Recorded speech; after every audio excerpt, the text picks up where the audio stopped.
Oh, hi, it's Anjuli from the future. I totally forgot to film an intro for this, but I just wanted to say thank you so much for clicking on this video. Thank you so much. If you can, make sure that you hit the subscribe button and the bell notification. Follow me on Instagram and Twitter. I would be so very grateful, and I hope you enjoy. The rest of the video is not shot like this. It is I hope you enjoy it, and thank you so much. Bye.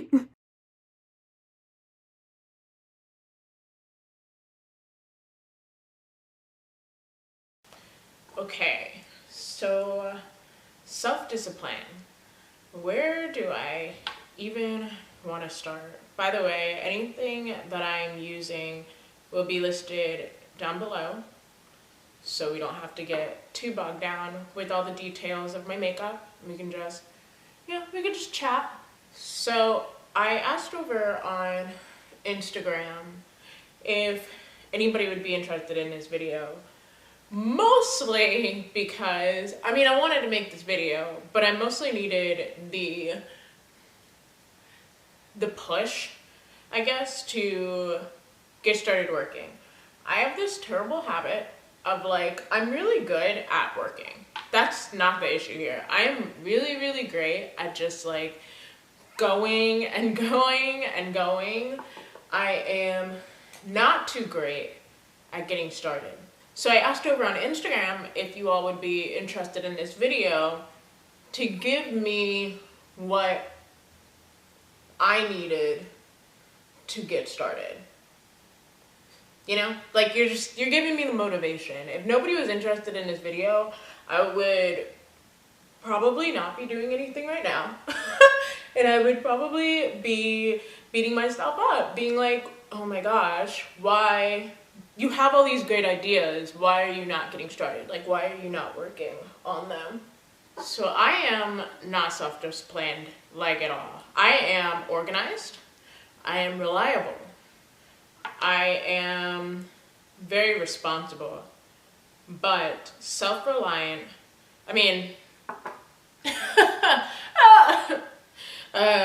Self-disciplined. I absolutely am not.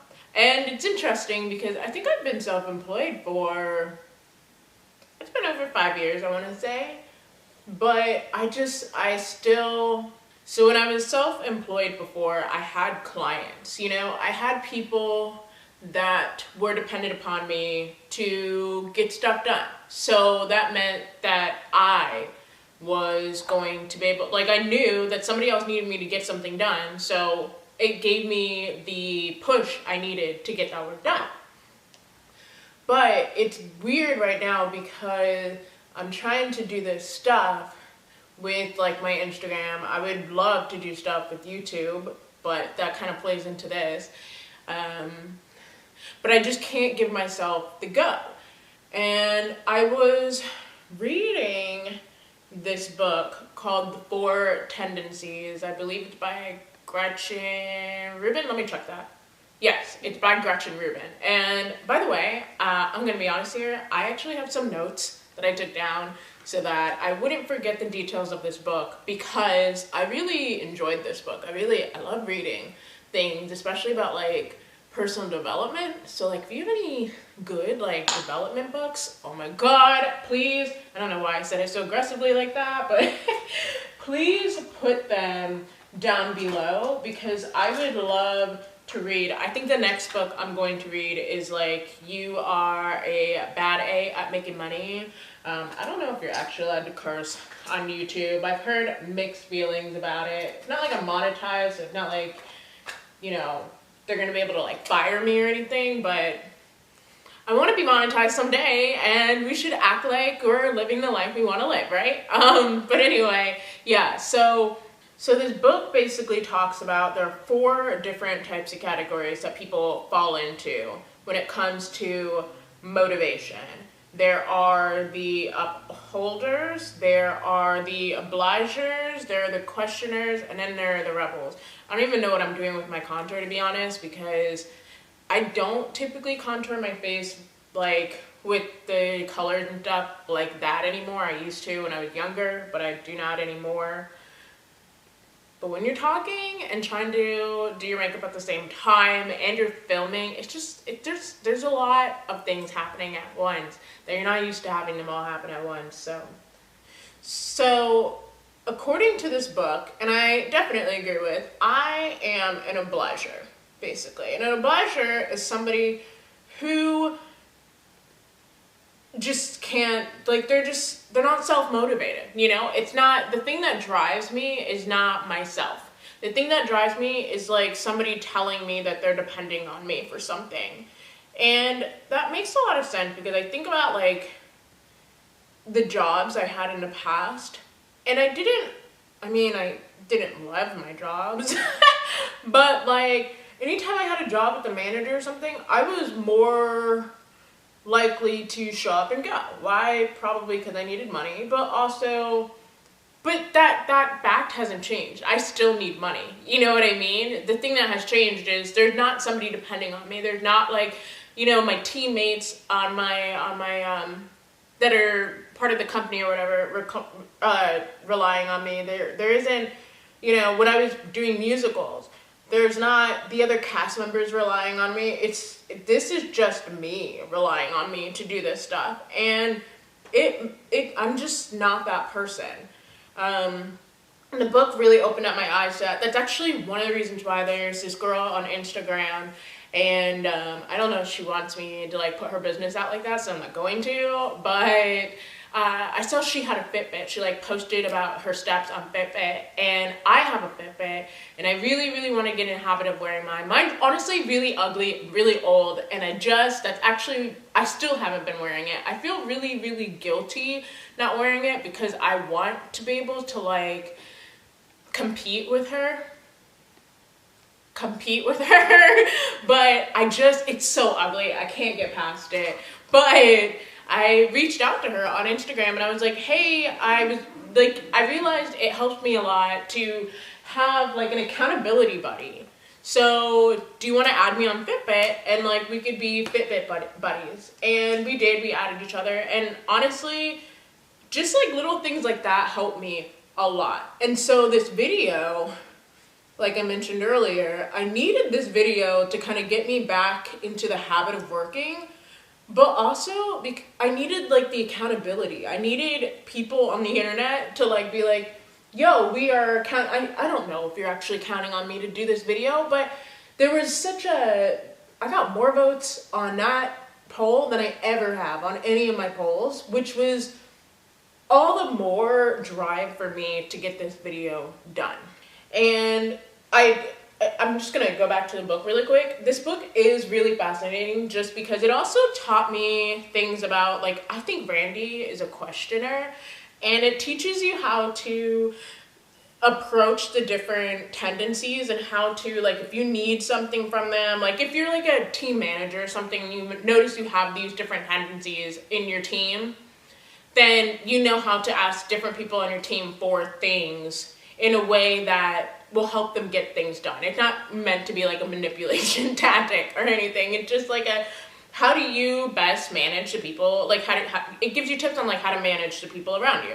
So like, I think Randy is a questioner. So like, it gave me tips on like, when I approach him, maybe I need to give him the why as to why I need him to achieve things. So like, one of the things I do, like the Fitbit thing kind of goes back to this, is I do want to have some sort of a fitness routine. That's just something that, it makes me feel really good. This is like, I'm so like not self-motivated, which sucks because even the things that make me feel good, I can't get myself to do on my own. It sucks so much, but you know, whatever.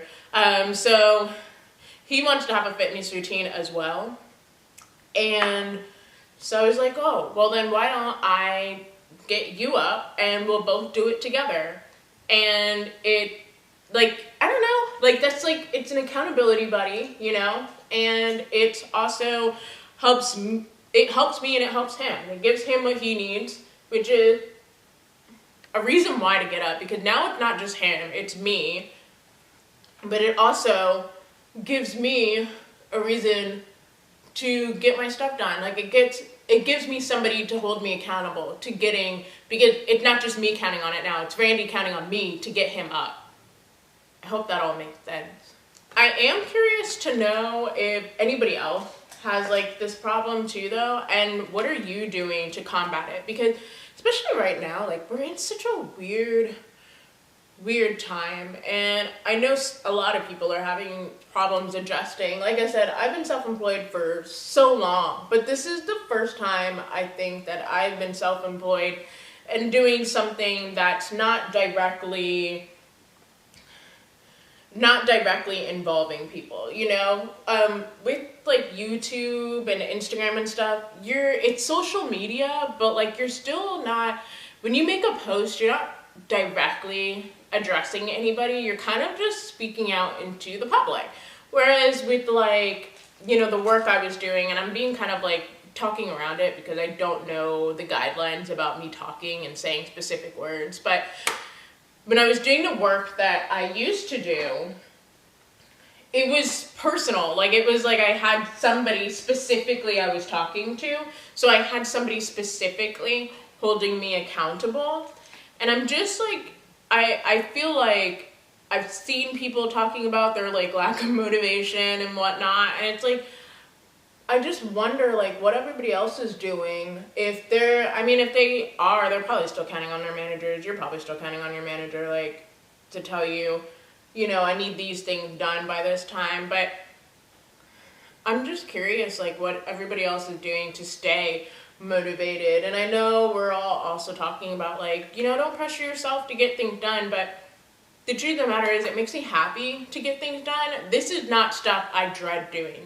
None of this stuff is like, oh wait, I don't want to do it, because as soon as I get started doing it, I'm gonna do it, and I'm gonna do it all, and I'm gonna be very, very happy and fulfilled doing it all. It's literally just the getting started part that makes it difficult. I am going to pull you in close right after I do my eyebrows, and then we're gonna get into this cut crease tutorial. Okay, so I have my eyebrows on, and they're all right, you know, they're eyebrowy.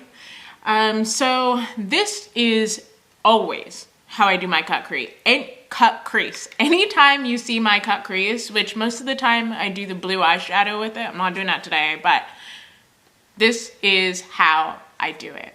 I take like a white pencil. I don't know if it's gonna focus. I feel like I'm doing old school YouTube here, but I'll take one of these,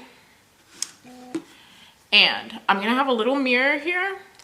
You're gonna put that below your face, so just hold it below, and then you're gonna see there's like a little indent where your eye socket is, and you are, are we gonna focus? There we go.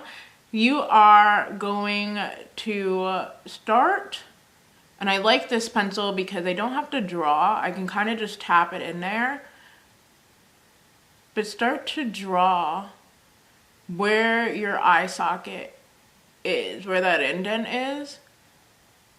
And you're gonna do that all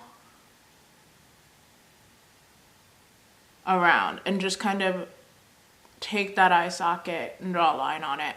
Now, because of my eye shape and the shape that I desire to have, I do tend to bring this area, my inner corner area, out a little bit further than my eye socket, but that totally just personal preference. It's up to you.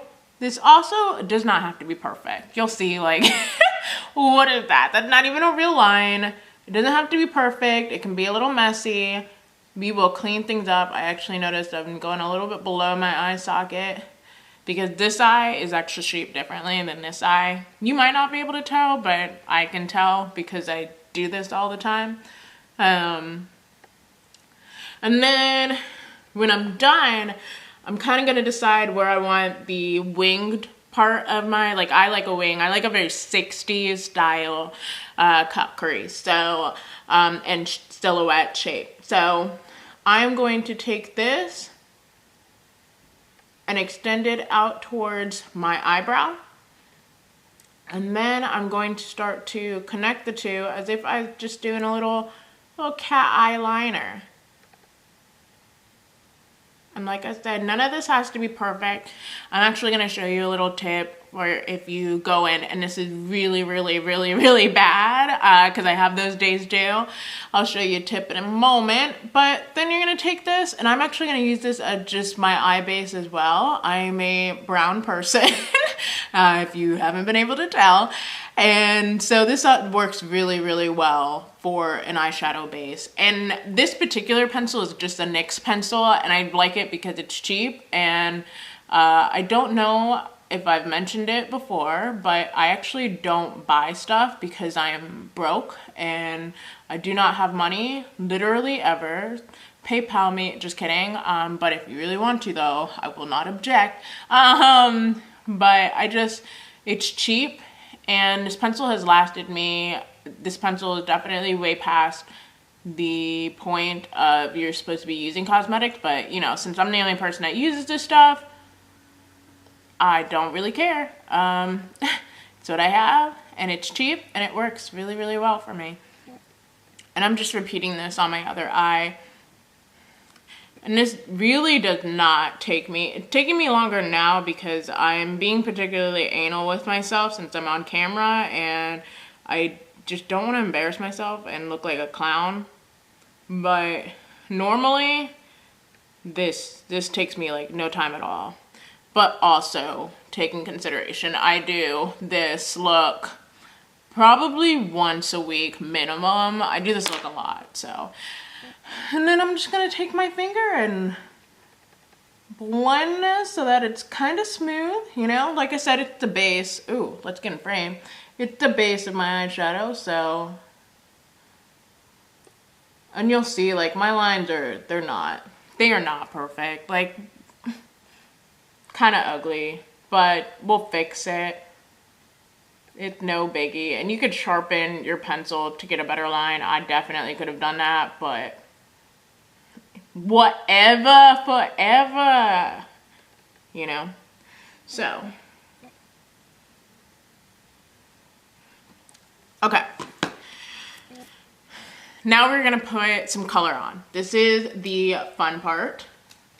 For today's look, I am going to take this BHCosmetics Aurora Lights palette, and I'm gonna take the color Phenomenon. And first off, I really love this BHCosmetics palette. It's another one of those really cheap makeup products that I've had for some time, and it works really, really well for me and my skin tone. But I'm gonna take this color and I'm just gonna plop it all over the white. And I'm gonna act like I'm using a coloring book and I'm supposed to stay inside the lines and do this white inside the lines. Or do this color inside the lines. I notice now, I don't know, maybe in editing I'll be able to see it better, but right now it doesn't look like much, does it? I definitely could have picked a more pop-in color, but it's okay. This in person though is absolutely like beautiful. It's this shimmery, cool toned champagne color. It is beautiful. If you were looking for a palette and this one is still available, like I said, I'll make sure to link stuff down below, but this is a palette. Really, I can't imagine anything with BHCosmetics because even my blush, this is a palette to go with. I am going to cover up the white on both my eyes with this color.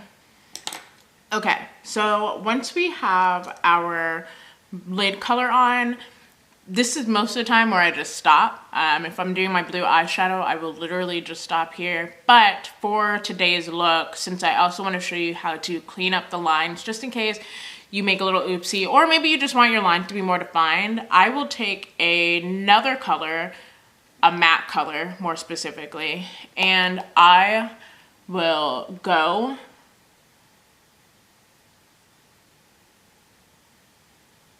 right above where I put my original color, and I will just take, you want to use, please, you want to use like a flat, almost eyeliner type brush, to do this job because you want to create as straight a line as possible. And I imagine this is why people try to do the concealer method, because then they won't have to do this. But for me, this just saves me money on product to do it this way instead of trying to erase product with concealer. And it also is just faster for me. It definitely takes a little bit of a steady hand, but like I said, for me, this is just better. Also, like, see, I don't quite love the shape of that there, so I'm gonna take some of this eyeshadow and just cut away at some of the color and create a better shape that I like more. And then what you can do, and I do it sometimes, but I don't always do it, is you can blend this upwards, not downwards, upwards. And then, if you so desire, I typically don't because I actually don't think I love the look it gives me, but you can add a little highlight shade right up there. And that's pretty much how it's done. So I'm gonna finish up this eye, and then I'm gonna pop some lashes on and I'll be right back. Okay, so I decided to change into this strapless little number, and this is our final look. So I hope that you enjoyed this video because I actually had fun making it, and I'm a little out of breath right now trying to change clothes and everything. Thank you so much for tuning in, and I genuinely hope that you are doing well. I genuinely hope that this tutorial helps you out, and until next time, always and forever, I adore you, BBs, and bye!